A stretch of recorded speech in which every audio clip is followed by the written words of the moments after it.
Hi, welcome back to the Word in Our Hearts. I feel like we're supposed to stay with the Israelites for a little bit longer. We are coming close to the end of where God's telling the specific story of the start of them. So anyway, we're continuing on with Judges. So Israel fights the remaining Canaanites, chapter 1. After the death of Joshua, the Israelites asked the Lord, "Who will be the first to go up and fight for us against the Canaanites?" The Lord answered, "Judah is to go. I have given the land into their hands." Then the men of Judah said to the Simeonites, their brothers, "Come up with us into the territory allotted to us to fight against the Canaanites. We in turn will go with you into yours." So the Simeonites went with them. When Judah attacked, the Lord gave the Canaanites and Perizzites into their hands, and they struck down 10,000 men at Bezek. It was there that they found Adoni-Bezek and fought against him, putting to rout the Canaanites and Perizzites.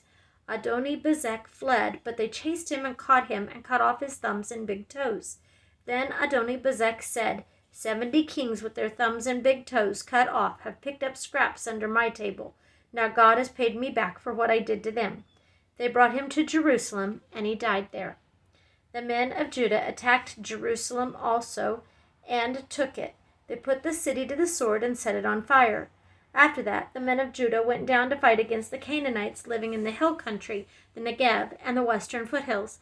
They advanced against the Canaanites living in Hebron, formerly called Kiriath Arba, and defeated Sheshai, Ammon, and Talmai. From there they advanced against the people living in Debir, formerly called Kiriath Sepher. And Caleb said, "I will give my daughter Akash in marriage to the man who attacks and captures Kiriath Sepher." Othniel, son of Kenaz, Caleb's younger brother, took it. So Caleb gave his daughter Aksah to him in marriage. One day when she came to Othniel, she urged him to ask her father for a field. When she got off her donkey, Caleb asked her, "What can I do for you?" She replied, "Do me a special favor. Since you have given me land in Negev, also give me springs of water." Then Caleb gave her the upper and lower springs. The descendants of Moses' father-in-law, the Kenite, went up from the city of palms with the men of Judah to live among the people of the desert of Judah and the Negev near Arad. Then the men of Judah went with the Simeonites, their brothers, and attacked the Canaanites living in Zaphath, and they totally destroyed the city. Therefore it is called Hormah. The men of Judah also took Gaza, Ashkelon, and Ekron, each city with its territory. The Lord was with the men of Judah. They took possession of the hill country, but they were unable to drive the people from the plains because they had iron chariots. As Moses had promised, Hebron was given to Caleb, who drove from it the 3 sons of Anak. The Benjamites, however, failed to dislodge the Jebusites who were living in Jerusalem. To this day, the Jebusites live there with the Benjamites. Now the house of Joseph attacked Bethel, and the Lord was with them. When they sent men to spy out Bethel, formerly called Luz, the spies saw a man coming out of the city, and they said to him, "Show us how to get into the city, and we will see that you are treated well." So he showed them, and they put the city to the sword, but spared the man and his whole family. He then went to the land of the Hittites, where he built a city and called it Luz, which is its name to this day. But Manasseh did not drive out the people of Bethshan, or Tanakh, or Dor, or Iblim, or Megiddo, and their surrounding settlements, though the Canaanites were determined to live in that land. When Israel became strong, they pressed the Canaanites into forced labor, but never drove them out completely. Nor did Ephraim drive out the Canaanites living in Gezer, but the Canaanites continued to live there among them. Neither did Zebulun drive out the Canaanites living in Kitron or Nahalal, who remained among them, but they did subject them to forced labor. Nor did Asher drive out those living in Akko, or Sidon, or Alab, or Akzib, or Helba, or Aphek, or Rehob, and because of this the people of Asher lived among the Canaanite inhabitants of the land. Neither did Naphtali drive out those living in Beth Shemesh, or Beth Anath, but the Naphtalites too lived among the Canaanite inhabitants of the land, and those living in Beth Shemesh and Beth Anath became forced laborers for them. The Amorites confined the Danites to the hill country, not allowing them to come down into the plain. And the Amorites were determined also to hold out in Mount Herez. Aijalon and Shaalbim But when the power of the house of Joseph increased, they too were pressed into forced labor. The boundary of the Amorites was from Scorpion Pass to Selah and beyond. The angel of the Lord at Bochim, and this starts chapter 2. The angel of the Lord went up from Gilgal to Bochim and said, I brought you up out of Egypt and led you into the land that I swore to give to your forefathers. I said, I will never break my covenant with you, and you shall not make a covenant with the people of this land, but you shall break down their altars. Yet you have disobeyed me. Why have you done this? Now therefore I tell you that I will not drive them out before you. They will be thorns in your sides, and their gods will be a snare to you.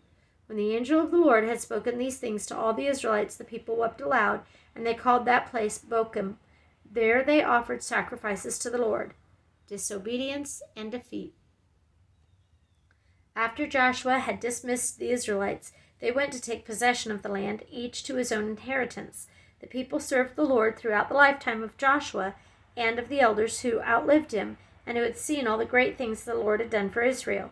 Joshua, son of Nun, the servant of the Lord, died at the age of 110, and they buried him in the land of his inheritance at Timnath-Heres, in the hill country of Ephraim, north of Mount Gaash. After that whole generation had been gathered to their fathers, another generation grew up who knew neither the Lord nor what he had done for Israel. Then the Israelites did evil in the eyes of the Lord and served the Baals. They forsook the Lord, the God of their fathers, who had brought them out of Egypt. They followed and worshipped various gods of the peoples around them. They provoked the Lord to anger because they forsook him and served Baal and the Ashtoreths. In his anger against Israel, the Lord handed them over to raiders who plundered them. He sold them to their enemies all around, whom they were no longer able to resist. Whenever Israel went out to fight, the hand of the Lord was against them to defeat them, just as he had sworn to them. They were in great distress. Then the Lord raised up judges who saved them out of the hands of these raiders. Yet they would not listen to their judges, but prostituted themselves to other gods and worshipped them. Unlike their fathers, they quickly turned from the way in which their fathers had walked, the way of obedience to the Lord's commands. Whenever the Lord raised a judge for them, he was with the judge and saved them out of the hands of their enemies as long as the judge lived. For the Lord had compassion on them as they groaned under those who oppressed and afflicted them. But when the judge died, the people returned to the ways even more corrupt than those of their fathers, following other gods and serving and worshipping them. They refused to give up their evil practices and stubborn ways. Therefore the Lord was very angry with Israel and said, because this nation has violated the covenant that I laid down for their forefathers and has not listened to me, I will no longer drive out before them any of the nations Joshua left when he died. I will use them to test Israel and see whether they will keep the way of the Lord and walk in it as their forefathers did. The Lord had allowed those nations to remain. He did not drive them out at once by giving them into the hands of Joshua. Chapter 3.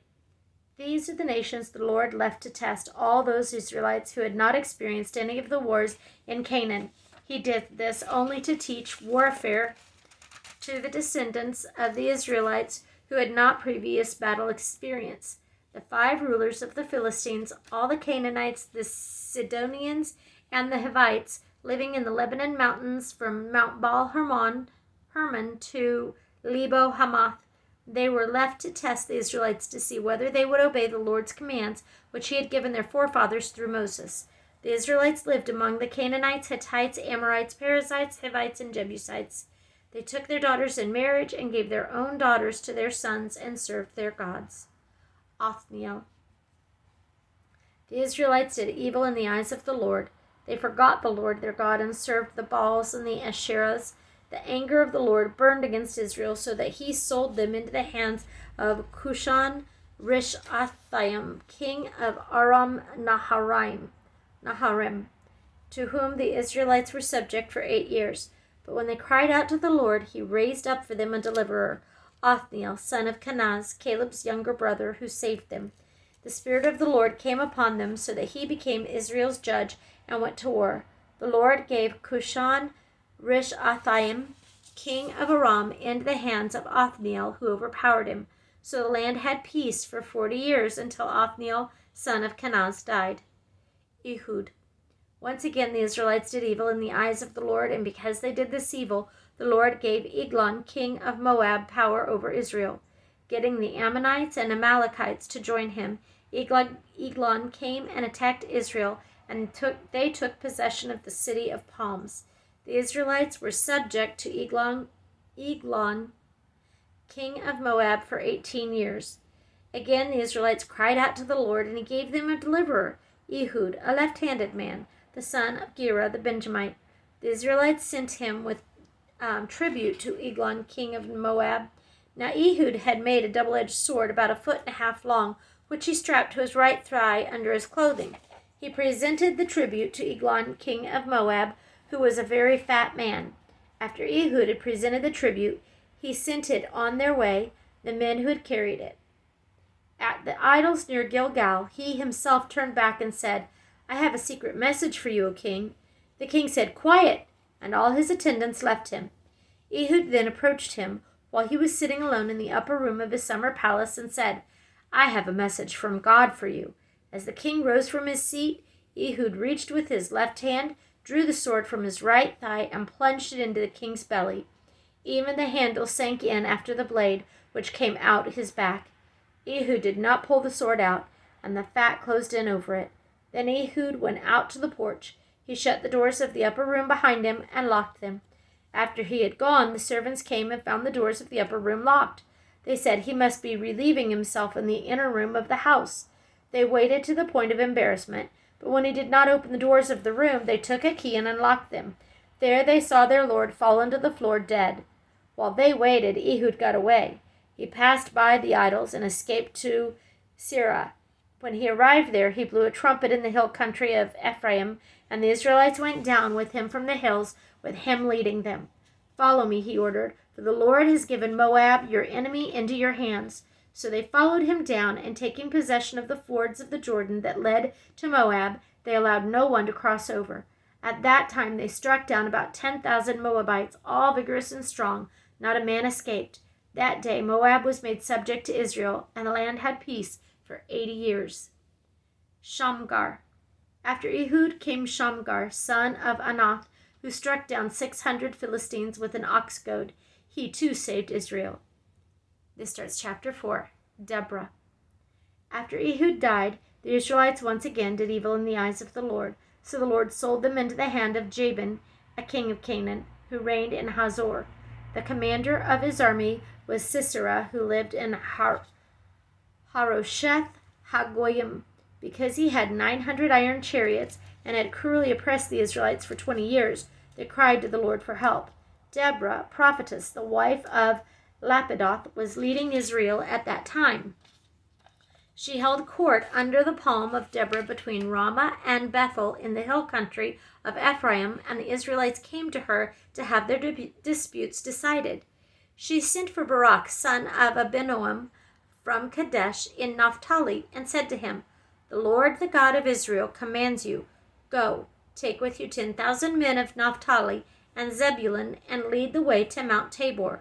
I will lure Sisera, the commander of Jabin's army, with his chariots and his troops, to the Kishon River, and give him into your hands." Barak said to her, "If you go with me, I will go, but if you don't go with me, I won't go."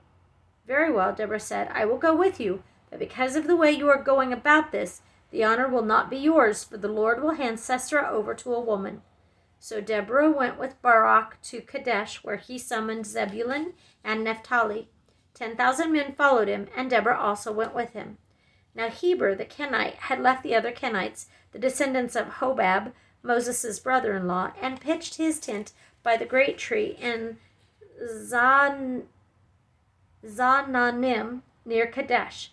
When they told Sisera that Barak, son of Abinoam, had gone up to Mount Tabor, Sisera gathered together his 900 iron chariots, and all the men with him from Harosheth Hagoyim to the Kishon River. Then Deborah said to Barak, "Go, this is the day the Lord has given Sisera into your hands. Has not the Lord gone ahead of you?" So Barak went down Mount Tabor, followed by 10,000 men. At Barak's advance, the Lord routed Sisera and all his chariots and army by the sword, and Sisera abandoned his chariot and fled on foot. But Barak pursued the chariots and army as far as Harosheth Hagoyim. All the troops of Sisera fell by the sword, not a man was left. Sisera, however, fled on foot to the tent of Jael, the wife of Heber the Kenite, because there were friendly relations between Jabin, king of Hazor, and the clan of Heber the Kenite. Jael went out to meet Sisera and said to him, "Come, my lord, come right in, don't be afraid." So he entered her tent, and she put a covering over him. "I'm thirsty," he said. "Please give me some water." She opened a skin of milk, gave him a drink, and covered him up. "Stand in the doorway of the tent," he told her. "If someone comes by and asks you, 'Is anyone here?' say no." But Jael, Heber's wife, picked up a tent peg and a hammer and went quietly to him while he lay fast asleep, exhausted. She drove the peg through his temple into the ground, and he died. Barak came by in pursuit of Sisera, and Jael went out to meet him. "Come," she said, "I will show you the man you are looking for." So he went in with her, and there lay Sisera with the tent peg through his temple, dead. On that day God subdued Jabin, the Canaanite king, before the Israelites, and the hand of the Israelites grew stronger and stronger against Jabin, the Canaanite king, until they destroyed him. The Song of Deborah, and this starts chapter 5. On that day Deborah and Barak, son of Abinoam, sang this song. When the princes in Israel take lead, when the people willingly offer themselves, praise the Lord. Hear this, you kings. Listen, you rulers. I will sing to the Lord. I will sing. I will make music to the Lord, the God of Israel. O Lord, when you went out from Seir, when you marched from the land of Edom, the earth shook, the heavens poured, the clouds poured down water, the mountains quaked before the Lord, the one of Sinai, before the Lord, the God of Israel. In the days of Shamgar, son of Anath, in the days of Jael, the roads were abandoned. Travelers took to winding paths. Village life in Israel ceased until I, Deborah, arose a mother in Israel. When they chose new gods, war came to the city gates, and not a shield or spear was seen among 40,000 in Israel. My heart is with Israel's princes, with the willing volunteers among the people. Praise the Lord. You who ride on white donkeys, sitting on your saddle blankets, and you who walk along the road, consider the voice of the singers at the watering places. They recite the righteous acts of the Lord, the righteous acts of his warriors in Israel. Then the people of the Lord went down to the city gates. Wake up, Deborah. Wake up, break out in song. Arise, O Barak. Take captive your captives, O son of Abinoam. Then the men who were left came down to the nobles. The people of the Lord came to me with the mighty. Some came from Ephraim, whose roots were in Amalek. Benjamin was with the people who followed you. From Machir, captains came down. From Zebulun, those who bear a commander's staff. The princes of Issachar were with Deborah. Yes, Issachar was with Barak, rushing after him into the valley in the districts of Reuben. There was much searching of heart. Why did you stay among the campfires to hear the whistling for the flocks? In the districts of Reuben there was much searching of heart. Gilead stayed beyond the Jordan, and Dan, why did he linger by the ships? Asher remained on the coast and stayed in his coves. The people of Zebulun risked their very lives. So did Naphtali on the heights of the field. Kings came, they fought. The kings of Canaan fought at Tanakh by the waters of Megiddo, but they carried off no silver, no plunder. From the heavens the stars fought, from their courses they fought against Sisera. The river Kishon swept them away, the age-old river, the river Kishon. March on, my soul, be strong. Then thundered the horses' hoofs, galloping go as mighty steeds. Curse Meroz, said the angel of the Lord. Curse its people bitterly, because they did not come to help the Lord against the mighty. Most blessed of women be Jael, the wife of Heber the Kenite, most blessed of tent-dwelling women. He asked for water, and she gave him milk. In a bowl fit for nobles she brought him curdled milk. Her hand reached for the tent peg, her right hand for the workman's hammer. She struck Sisera, she crushed his head, she shattered and pierced his temple. At her feet he sank, he fell, there he lay. At her feet he sank, he fell. Where he sank, there he fell, dead. Through the window peered Sisera's mother. Behind the lattice she cried out, Why is his chariot so long in coming? Why is the clatter of his chariots delayed? The wisest of her ladies answered her. Indeed, she keeps saying to herself, Are they not finding and dividing the spoils? A girl or two for each man. Colorful garments as plunder for Sisera. Colorful garments embroidered. Highly embroidered garments for my neck. All this as plunder? So may all your enemies perish, O Lord, but may they who love you be like the sun when it rises in its strength.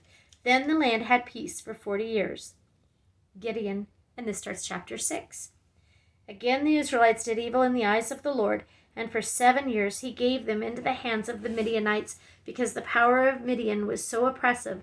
The Israelites prepared shelters for themselves in mountain clefts, caves, and strongholds. Whenever the Israelites planted their crops, the Midianites, Amalekites, and other eastern peoples invaded the country. They camped on the land and ruined the crops all the way to Gaza, and did not spare a living thing for Israel, neither sheep, nor cattle, nor donkeys. They came up with their livestock in their tents like swarms of locusts.